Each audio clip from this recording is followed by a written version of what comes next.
So we have a ton of meat left on these bones. I'm gonna shred off whatever I can after we let it simmer.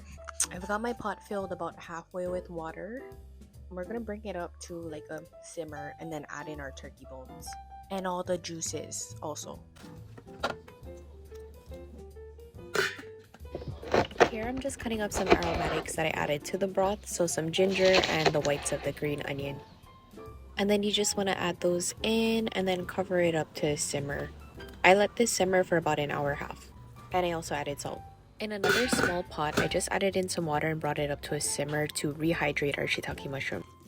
And then we're starting our veggie prep. So like I said, this is a leftover Thanksgiving turkey recipe. So I'm using some celery that we had left over and some carrots. So we're just dicing that up. Also some whites of the green onion and some regular white onion. And then you want to squeeze your shiitake mushrooms to take out all of that excess liquid. And then give it a rough chop. It doesn't have to be perfect. And then for our garnish, I'm just thinly slicing up some ginger, and then I'm also gonna slice up some green onion very thinly.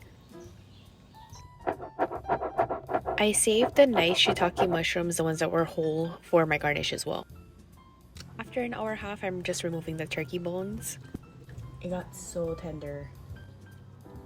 Okay, with some help, I strained the broth. I'm gonna put it back on the stove, bring it back to a simmer. I'm also adding in the shiitake mushroom water that we had the mushrooms soaking in. Then for the rice, I used about 3 cups of white rice and gave it a wash, and then I'm adding it to our congee. And this is very important, but don't over stir it or it'll get stuck to the bottom. To season, normally I would use fish sauce, but I couldn't find that at my grandma's house, so we're just using chicken bouillon. I let it cook for a few minutes, then I added in my veggies, and then if you see me using a whisk, it's to break up the rice a bit. After another few minutes, then I added my shiitake mushrooms and the... And then you just want to mix everything well, and of course I had to do a taste test. So if you don't know what to do with your turkey leftovers, make this.